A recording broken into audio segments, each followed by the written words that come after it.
J'espère bien à ce que mon intervention va contribuer et va apporter un plus pour enrichir le programme prévu pour cette manifestation.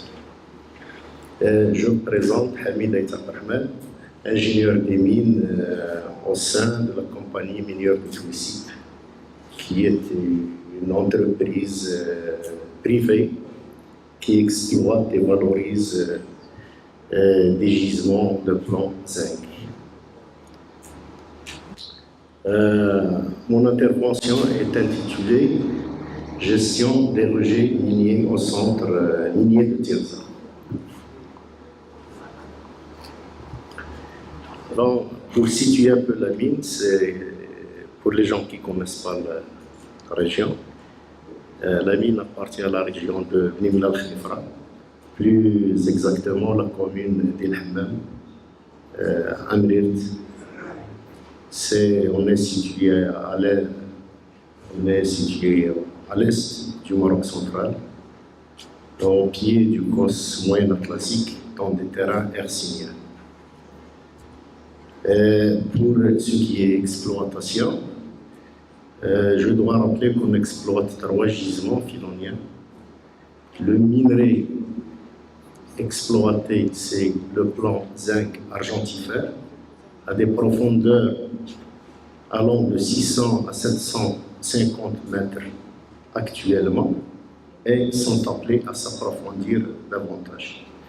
L'extension de ces gisements, ça varie entre 1000 à 2000 mètres, avec des productions de 300 000 tonnes de tout venant par an.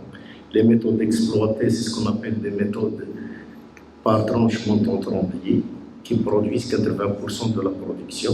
Qui dit tranchement en tremblier, c'est-à-dire qu'il faut combler, autrement dit, remplir le vide créé par l'exploitation. On a un besoin en remblai qui se chiffre à 0,35 m3 par tonne extraite. Donc, on va voir à quoi sert ce ratio par la suite quand on arrive à la réutilisation de ce produit. Donc, le produit extrait à partir de l'exploitation fond, il y a le minerai, j'ai dit 300 000 tonnes par an, il y a le stérile. Le stérile, c'est la roche qui ne renferme pas de matière économiquement exploitable en jargon minier, ça s'appelle le stérile. Il y a l'odexone comme l'extrait, on va parler par la suite à quoi il sert.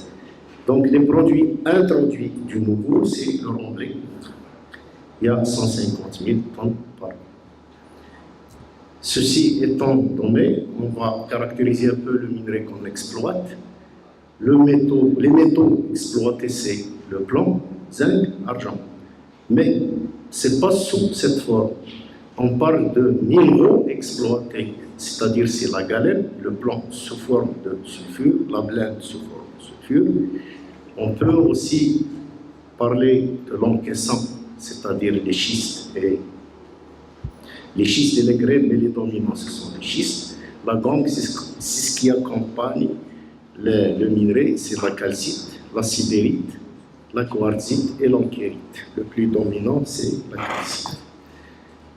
Ça, c'est pour l'exploitation. Pour le traitement ou l'enrichissement du minerai. La finalité, c'est à partir de tout venant dont j'ai parlé, il faut fabriquer des produits marchands. Les produits marchands, ce sont des produits concentrés en minerai de plomb et concentrés en minerai de zinc et qui renferment, bien entendu, de l'argent. Le principe de traitement à la mine de Tirza est basé sur ce qu'on appelle une flotation différentielle pour récupérer séparément le concentré du plomb et le concentré du zinc. Donc on parle d'une flotation. C'est important par la suite. Les étapes ce sont des étapes par lesquelles passent la plupart des minerais de traitement des métaux. C'est le concassage primaire, bien sûr, secondaire, tertiaire, le broyage, c'est à voie humide, la flottation, il y a des circuits de flottation. Il faut déprimer le zinc, récupérer le plomb, par la suite faire l'inverse. La filtration de la pulpe du plomb, la filtration de la pulpe du zinc, le refoulement de la pulpe de stérile vers la digue, ça c'est un sous-produit, la décantation des résidus solides, bien sûr, et la réutilisation de l'eau une fois clarifiée. Donc tout ça, je vais un peu caractériser les entrées et les sorties de chaque étape. Donc, le concassage, c'est un tout venant qui a une certaine granulométrie qu'il faut ramener à une autre, c'est à voie sèche. L'humidité ne dépasse pas 5%. Le broyage, c'est là où on introduit de l'eau pour avoir une pulpe d'une densité inférieure à 200 microns. C'est toujours en voie humide, 30%. La flotation différentielle, il y a deux entrées. Il y a une entrée, c'est la pulpe. On ajoute encore davantage de l'eau et on ajoute des réactifs. Mais des réactifs à petite dose, 180 grammes à la tonne. On sort avec deux pulpes. Le pulpe, c'est le concentré de plomb, le concentré du zinc et la pulpe stérile. Tout ça, c'est en voie humide, 70%. Puis, il y a les deux filtrations. La filtration, c'est on récupère l'eau qui est destinée à être recyclée et on fait un produit marchand.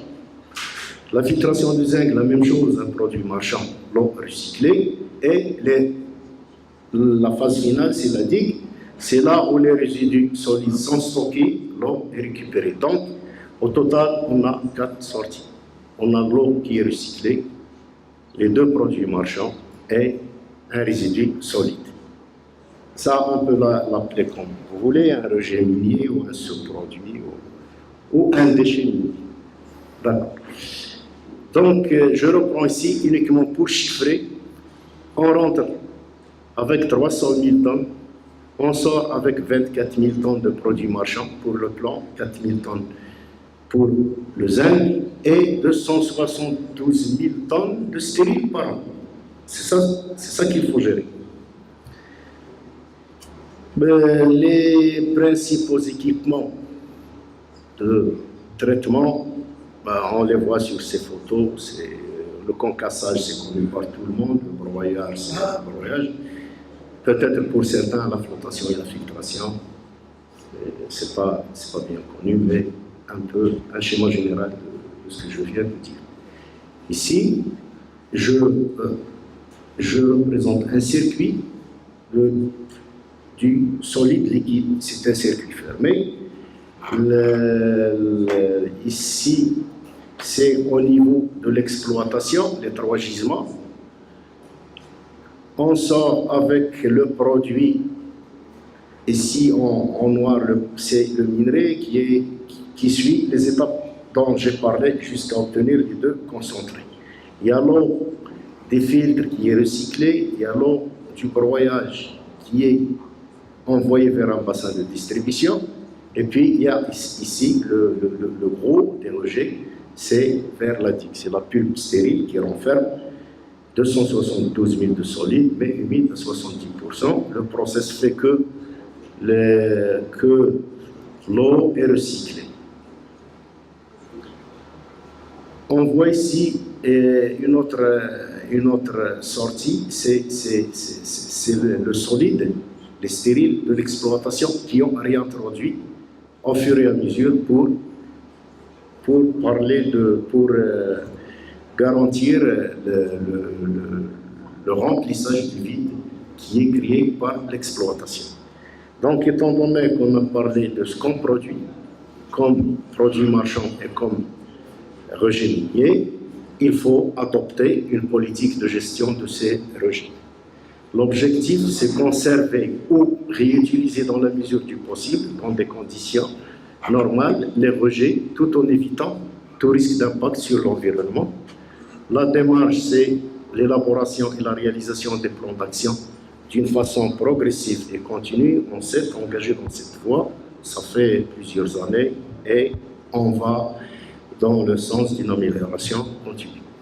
Les points clés de réussite de ces plans d'action, ils se basent sur certains points essentiels, qui est la caractérisation des rejets générés à chaque phase d'exploitation et de traitement, la réutilisation dans la mesure du possible de ces produits, le mode de stockage qui se fait conformément bien sûr aux règles de l'art, la mise à terril, l'éthique, tout en assurant la stabilité de ces produits, la clarification, la récupération et le recyclage des eaux contenues dans tous ces produits, la lutte contre toutes sortes de fuites, que ce soit solide ou liquide, avec dispositifs de rétention au niveau de chaque section, la réhabilitation des digues, on va en parler en quoi ça consiste, le suivi et le contrôle continu de l'état des stocks, le contrôle périodique de la qualité des eaux, la réalisation d'audits externes tous les 3 ans par des organismes spécialisés, agréés et indépendants.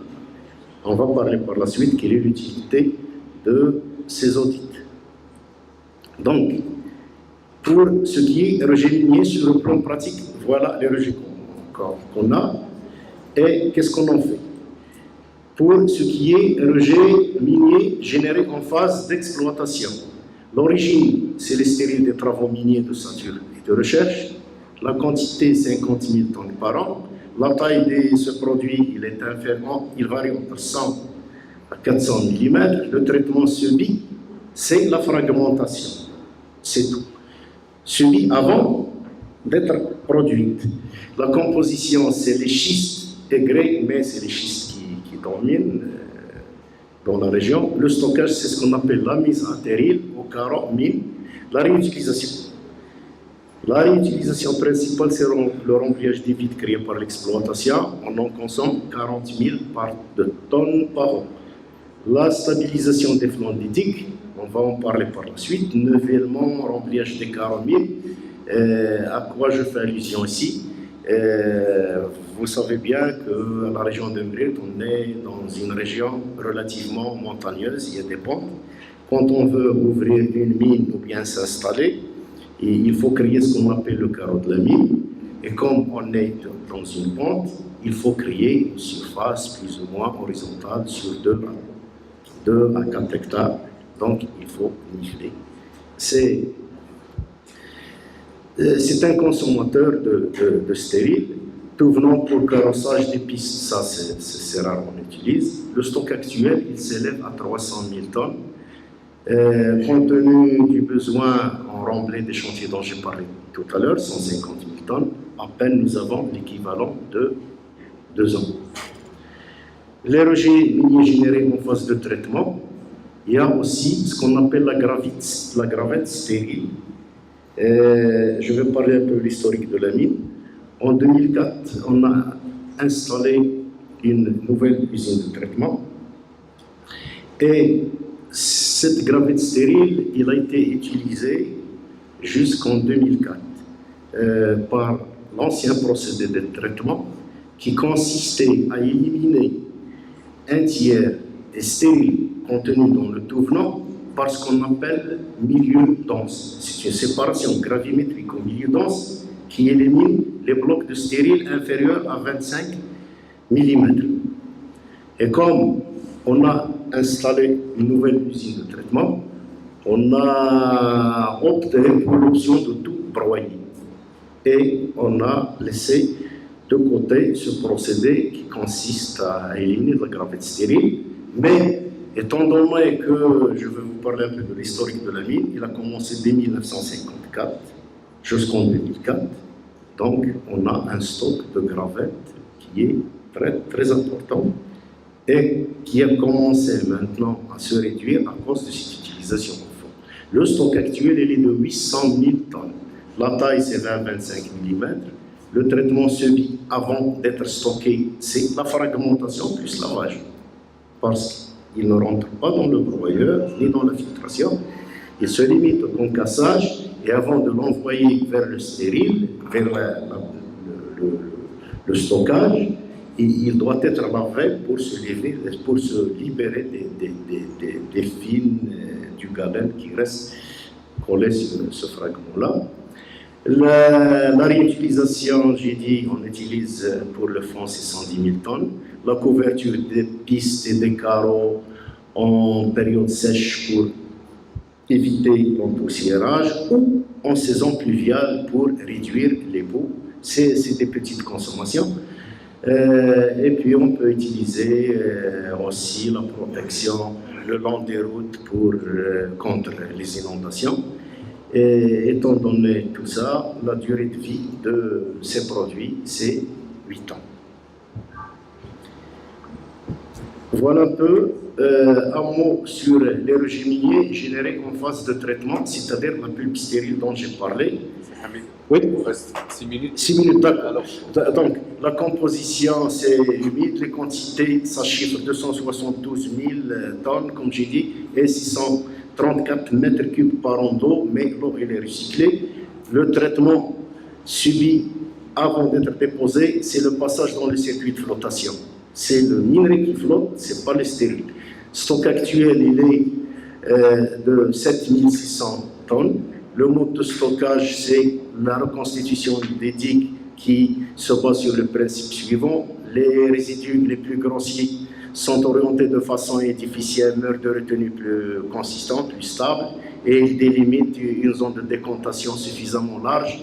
Une canalisation en bus de ciment armé construite sous cette digue. Les eaux clarifiées, bien sûr, sont recyclées. Le choix de l'emplacement, c'est sur un terrain schisteux, imperméable, de puissance 120 mètres. La réhabilitation des digues.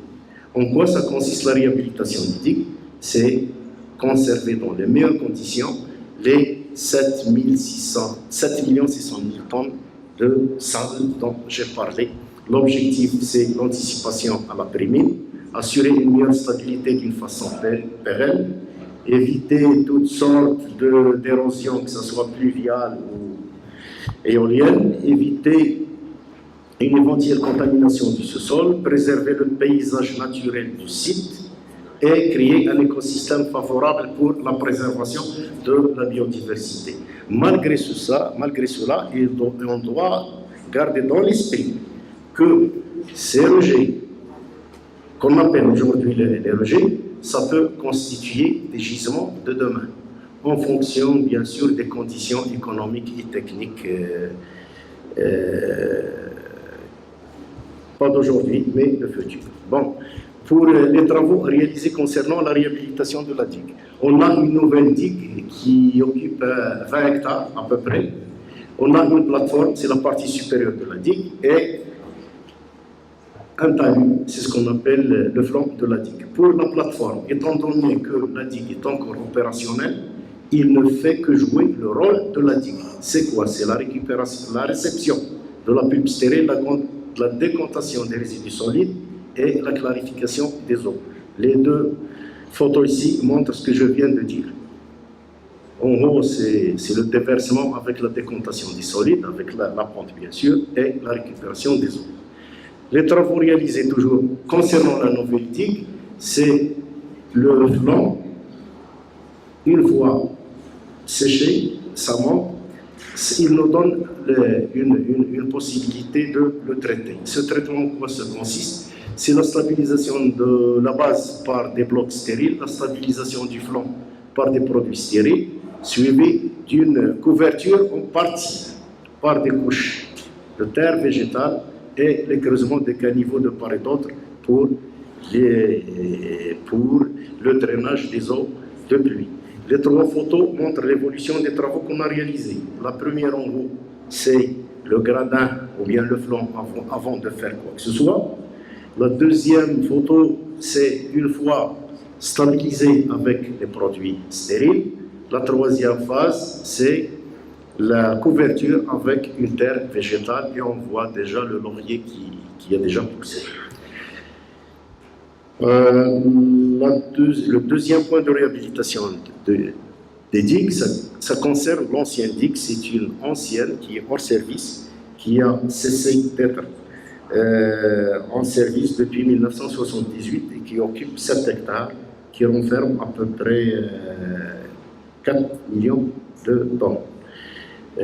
Ici, la plateforme, c'est-à-dire le niveau supérieur de la mine, Les travaux ont concerné une couverture de terre végétale, étalage des terres et aménagement des allées, et puis l'adduction de l'eau après la plantation. La phase, les photos montrent les différentes phases. La première en haut, c'est la digue à l'état initial avant de faire quoi que ce soit. La deuxième, c'était en phase de couverture par des terres végétales. Et puis, la troisième photo, c'est après réhabilitation, après plantation. Et on voit l'état des arbres à ce stade-là. Donc, la digue a aussi un flanc, l'ancienne. Il s'agit de la même chose que pour la digue actuelle, stabilisation par gabillonnage, couverture par des produits stériles, couverture, création de rangs pour permettre aux engins ou bien sûr aux visiteurs de circuler, et puis creusement des caniveaux de part et d'autre. L'enchaînement des travaux, c'était l'état initial. La couverture avec des blocs, on voit un engin qui étale les terres végétales, et puis une fois couvert, et on voit sur la dernière photo une poussée spontanée naturelle des herbes. Donc sur cette photo-là, je termine mon exposition et je vous remercie pour votre attention. Merci. Merci.